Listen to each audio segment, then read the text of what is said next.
Dear students, today let's discuss the sixth chapter, The Making of a Scientist, in your supplementary reader, The Footprints Without Feet. It's in page number 32. This chapter is about a very famous American molecular biologist named Richard A. Bright, a very scholarly scientist who won many awards, and it was his fascination for butterflies that opened the world of science to him. So, a very famous molecular scientist, biologist. This chapter is about his childhood, how he came to the field of observing butterflies, how did he start the study about butterflies, and what are his achievements in school, and how did he reach the position of an eminent scientist. All these are going to be discussed in this chapter. Let's read the first page in this chapter, page number 32. All the paragraphs in page number 32. Let's read it first. At the age of 22, a former scout of the year excited the scientific world with a new theory on how cells work.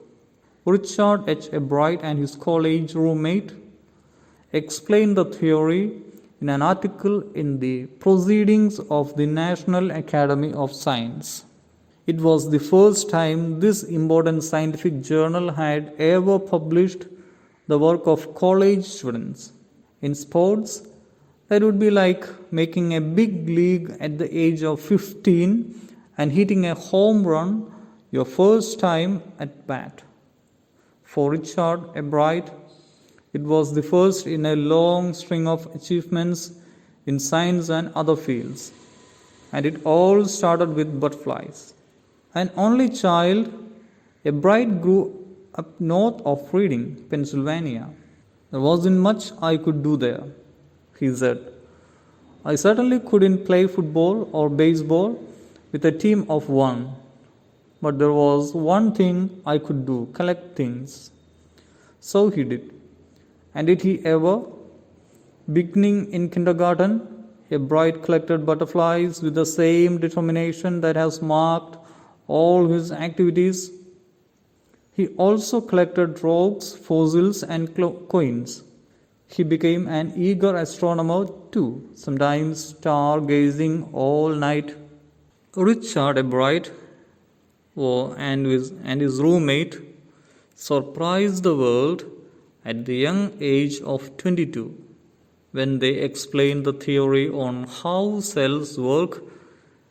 You underline that statement? The theory that they published was how cells work, and this was published in the a famous scientific journal, Proceedings of the National Academy of Science.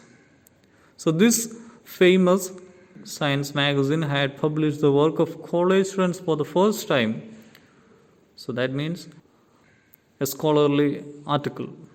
For Richard A. Bright, it was one of the many achievements that he achieved later in his life.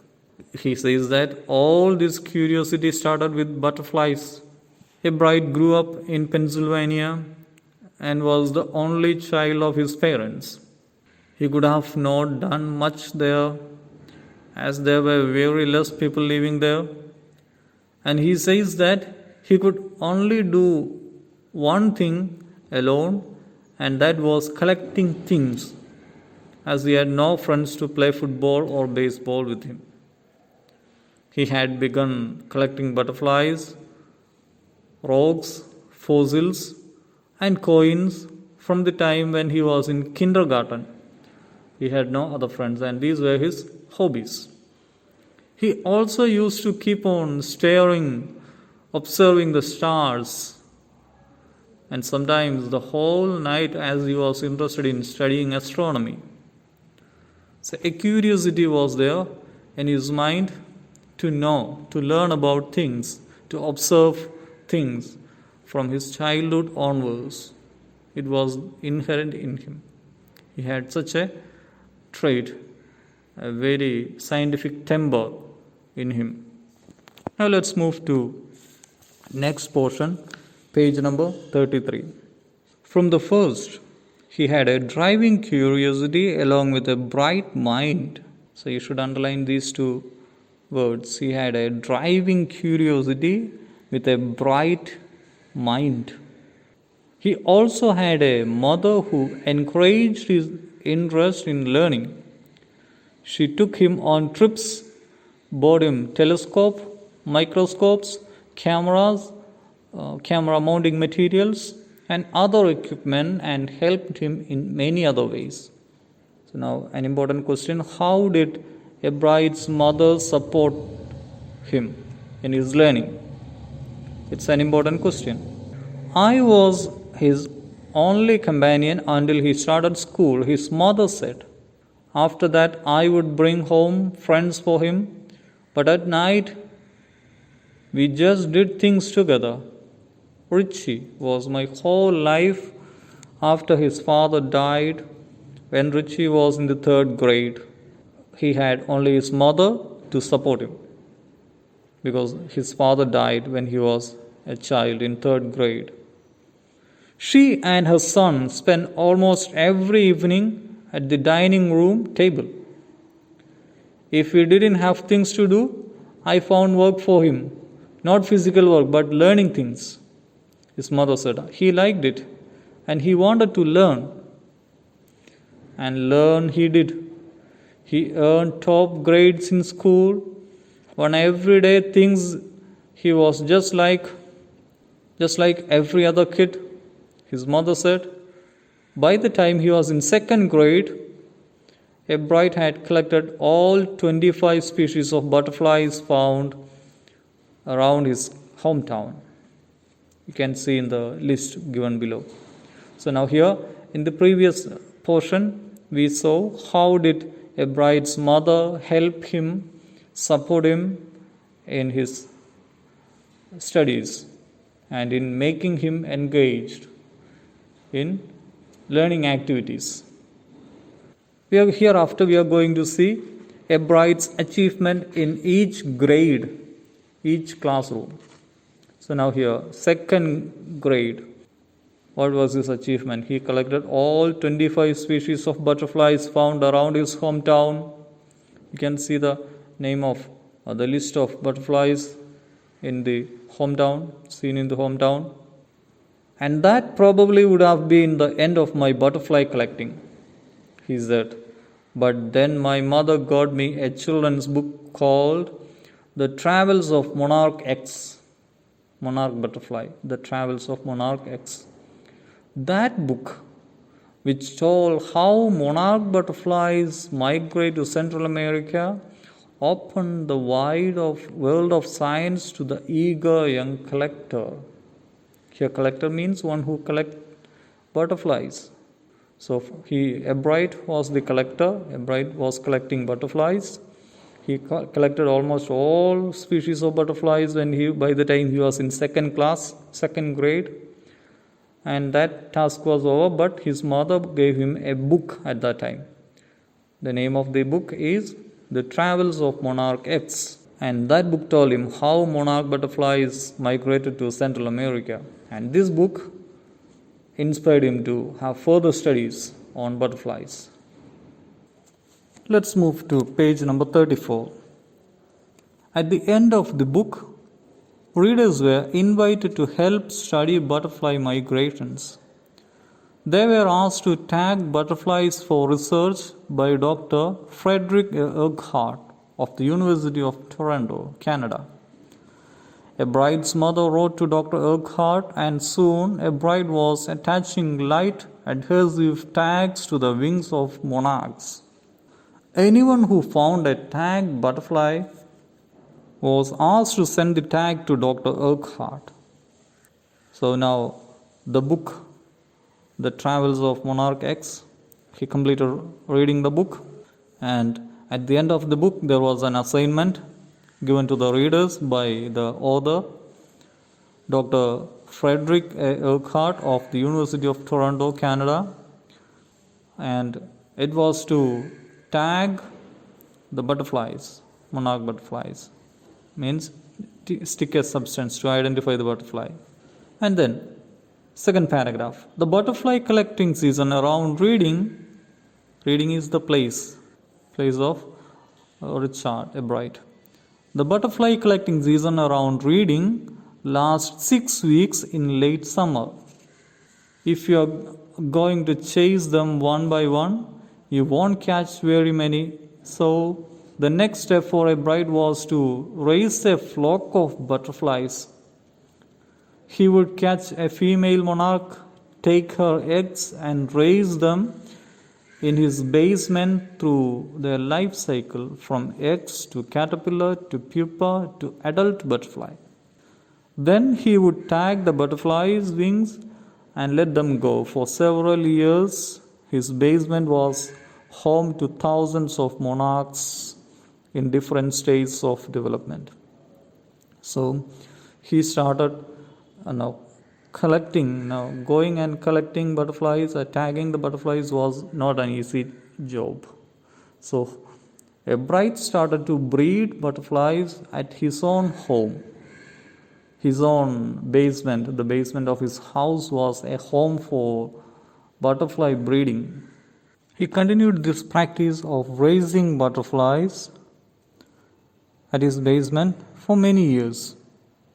Butterflies grew following all stages in their life cycle, like from egg they grew to caterpillar, and from there they grew to a pupa stage and surpassed to adult butterflies. The last paragraph of page number 34. Eventually, I began to lose interest in tagging butterflies. It's a tedious, and there is not much feedback because it was very difficult to get the tagged butterfly again back. The butterfly he grew, it was very difficult to find them again. So Bride said, in all the time I did it, and he laughed. Only 2 butterflies I had tagged were recaptured. Even though he tagged a lot of butterflies, he couldn't trace them all, only 2. So it was a tedious job and the result was less. And they were not more than 75 miles from where I lived. Let's move to page number 35. In this page, we will see how did he perform during various science projects at his school level, in the 7th grade, in the 8th grade, and then 9th, and so on. So, what did he present? It's something like our science exhibition. So, what was his project during the science projects? That's what we are going to see in this page number 35. Let's read it. In the 7th grade, he got a hint of what real science is when he entered a county science fair and lost. It was really a sad feeling to sit there and not getting anything while everybody else had won something. A bride said. His entry was slides of frog tissues, which he showed under a microscope, and he realized the winners had tried to do real experiments, not simply make a neat display. Already the competitive spirit that drives Richard Bright was appearing. I knew that was for the next year's fair. I would have to do a real experiment, he said. The subject I knew most about was the insect work I had been doing in the past several years. So he wrote to Dr. Urquhart for ideas, and back came a stock of suggestions for experiments. Those kept Bright busy all through his high school and led to prize projects in county and international science fairs. So, now let's have a discussion. In the 7th grade, for the science fair, he displayed merely slides of frog tissues, and he didn't get any prize. So, he lost it. But he learned one thing. Those who make mere display won't get anything. Only those who make real experiments would get something. So, he decided to win the contest in the next year, in 8th grade. and he was so confident about the topic that he was well versed in. It was about butterflies, and he requested the help of Dr. Urquhart. I think you remember his name, Dr. Frederick Urquhart of the University of Toronto, Canada, and he provided him a lot of ideas on research work. So thereafter, Ebright was very busy doing his research. Let's see what happened in 8th grade project. For his 8th grade project, Ebright tried to find the cause of a viral disease that kills nearly all monarch caterpillars every few years. Ebright thought the disease might be carried by a beetle. He tried raising caterpillars in the presence of beetles. I didn't get any real result, he said, but I went ahead and showed that I had tried the experiment. This time I won. So the 8th year project was a genuine project, and it was a study to find the cause of a viral disease that killed monarch butterflies, monarch caterpillars. And everyone thought it was by a beetle, and he tried to raise caterpillars in the presence of beetles, but didn't get any result. But it was a genuine effort, genuine study, so he won the prize. Next year in 9th grade, his science fair project was testing the theory that viceroy butterflies copy monarch butterflies. The theory was that viceroys look like monarchs because monarchs don't taste good to birds. Viceroys, on the other hand, do taste good to birds. The more they look like monarchs, the less likely they are to become a bird's dinner. Ebright's project was to see whether, in fact, the birds would eat monarchs. He found that a starling would not eat ordinary bird food. It would eat all the monarchs it could get. Ebright said later research by the other people showed that viceroys probably do copy the monarchs. This project was placed first in the zoology division and third overall in the county science fair. In the next year, he tried to prove the theory that viceroy butterflies copy monarch butterflies in their appearance. They look like monarch butterflies. Both of them resemble each other. That was the study he wanted to do the research on, the theory he wanted to do research on. He put forward the theory that viceroy butterflies look like monarchs because monarchs do not taste good to the birds and birds like to eat viceroys. So viceroy butterflies try to imitate monarchs because monarchs do not taste good to some kind of birds. So the more the viceroy looked like the monarch butterflies, the less likely the viceroy would be eaten by a bird. He wanted to show this in a project, and that would a bird eat monarchs or not. He found out that the sterling bird would prefer eating monarch. Later, research showed that the viceroys copied monarchs in their appearance. They resembled the monarchs. This project won him the first division in the zoology department and the third overall position in the county science fair. That's about the various projects he presented in various classes in page number 35. Now let's move to, so in this page we saw, now you should study what did he present in 7th grade, what did he present in 8th grade, what was his presentation in the first year in high school. Okay, now let's move to next page, page number 36. In his second year in high school, Richard Ebright began the research that led to his discovery of an unknown insect hormone. Indirectly, it also led to his new theory on the life of cells. The question he tried to answer was simple. What is the purpose of the 12 tiny gold spots on a monarch pupa? Everyone assumed the spots were just ornamental, Ebright said, but Dr. Urquhart didn't believe it.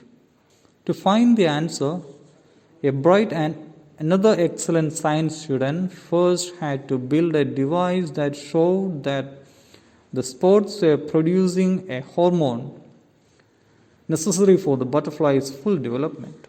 This project won Ebright first place in the county fair and entry into the International Science and Engineering Fair. There, he won third place for zoology. He also got a chance to work during the summer at the entomology laboratory of the Walter Reed Army Institute of Research. As a high school junior, Richard Ebright continued his advanced experiments on the monarch pupa.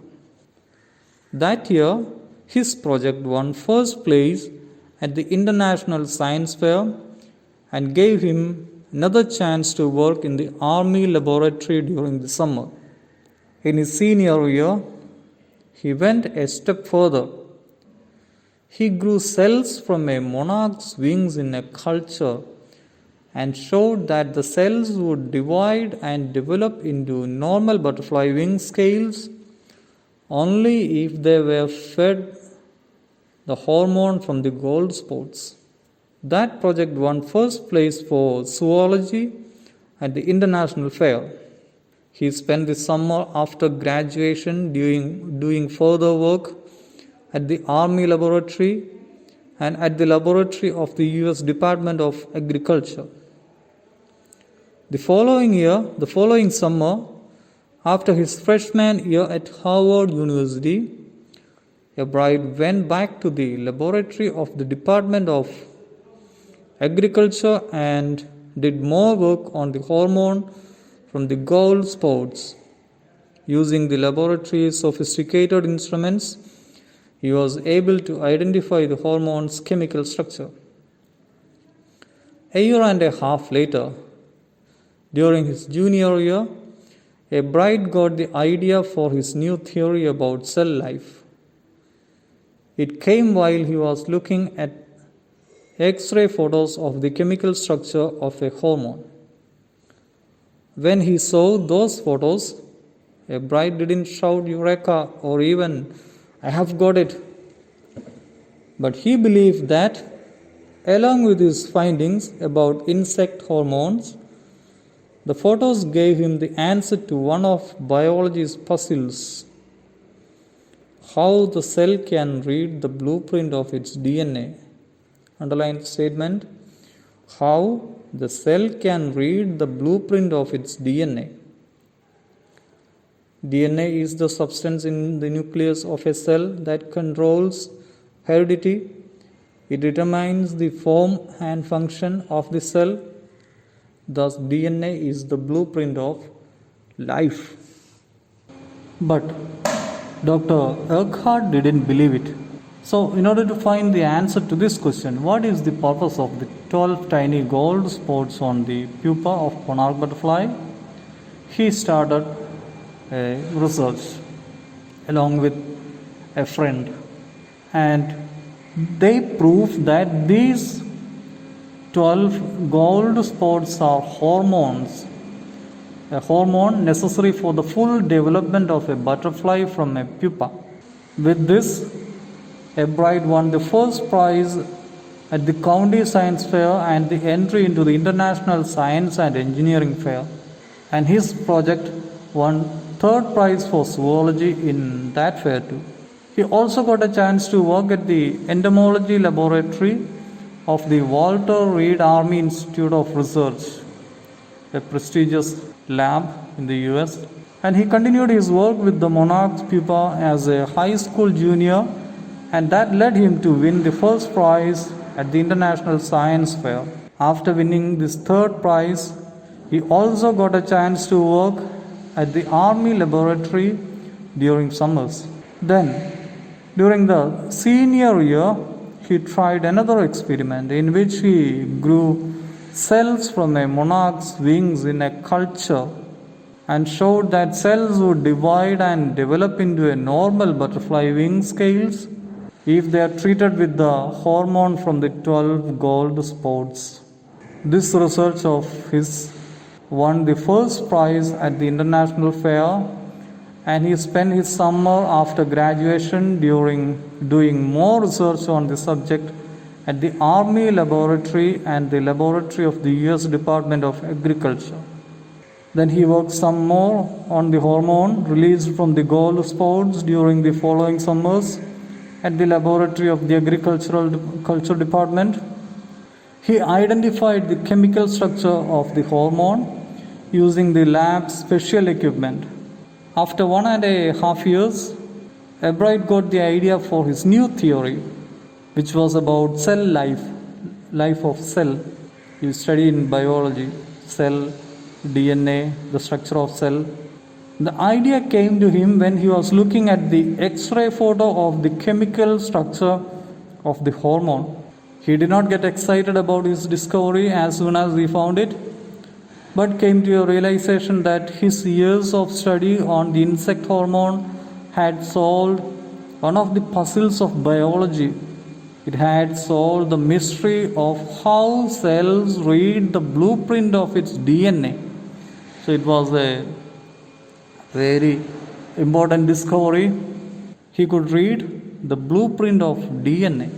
He found that as the DNA is the nucleus of a cell that controls heredity, therefore, it determines the form and function of a cell. Hence, DNA is the blueprint of life. Page number 37. Albright and his college roommate, James R. Wong, worked all the night drawing pictures and constructing plastic models of molecules to show how it could happen. Together they later wrote the paper that explained the theory. So this is the theory that surprised the world. The theory that was published in the famous journal that we saw at the beginning of this chapter. An article that was published in the Proceedings of the National Academy of Science. Surprising no one who knew him, Richard Albright graduated from Harvard with highest honors, second in his class of 1510. Albright went to become a graduate student researcher at Harvard Medical School. There he began doing experiments to test his theory. If the theory proves correct, it will be a big step towards understanding the process of life. It might also lead to new ideas for preventing some types of cancer and other diseases. All of this is possible because of Albright's scientific curiosity. His high school research into the purpose of the spots on a monarch pupa eventually led him to his theory about cell life. Richard Albright has been interested in science since he first began collecting butterflies, but not so deeply that he hasn't time for other interests. Albright also became a champion debater and public speaker and a good canoeist and all-round outdoor person. He is also an expert photographer, particularly of nature and scientific exhibits.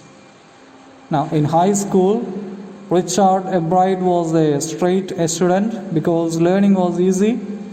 He turned a lot of his energy towards the debating and model United Nations clubs.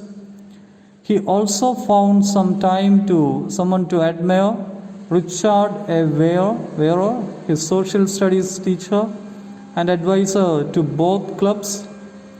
Mr. Weir was the perfect person for me then. He opened my mind to new ideas, Albright said. Richard would always give that extra effort, Mr. Weir said. What pleased me was, here was this person who put in 3 or 4 hours at night doing debate research besides doing all his research with butterflies and his other interests. Richard was competitive, Mr. Ware continued, but not in a bad sense, he explained. Richard wasn't interested in winning for winning's sake or winning to get a prize. Rather, he was winning because he wanted to do the best job he could. For the right reasons, he wants to be the best. And that is one of the ingredients in the making of a scientist. Start with a first-rate mind and add curiosity and mix in the will to win for the right reason. A Bright has these qualities. From the time the book, The Travels of Monarchs, opened the world of science to him, Richard A. Bright has never lost his scientific curiosity. A. Bright and his roommate made drawings and plastic models for the theory which showed how it was possible, and later wrote a paper which explained the process. It did not surprise the people who knew him that he graduated from Harvard with highest honors and stood second in his class among 1,510 students. Then he became a graduate student researcher at the Harvard University and also started doing practical experiments to test his theory. It was expected that if the theory proved to be correct, then it would be a big step towards understanding the complex system of life and also would lead to new ideas for preventing certain types of diseases. So this showed how his research on the monarch pupa led him to a theory about cell life. He had been keen in science ever since he started collecting butterflies, but this does not keep him away from other interests of life. Now this is a possible question. What were the other interests of Richard Bright? What were his other hobbies other than research? He was a champion debater, a great public speaker, a good boat racer, means canoeist, one who rowed the boats. He was also an all-round outdoor sports person, along with being an expert photographer. He was great at capturing nature and scientific subjects. He was a great photographer of the nature. As he was a great student and always used to score good marks, he used to focus his extra energy on debate and model United Nations clubs. He also used to admire his social studies teacher and an advisor to both clubs, Mr. Richard Ware.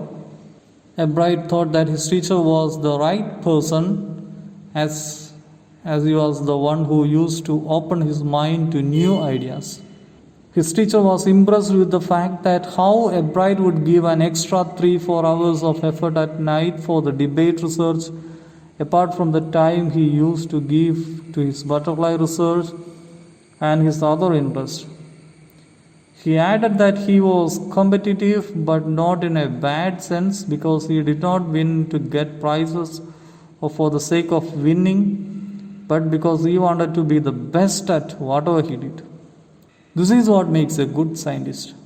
He needs a first-rated mind along with curiosity and an added will to win for the right reason. So these are the 3 qualities of a good scientist: curiosity, will to win, along with a first-rated mind.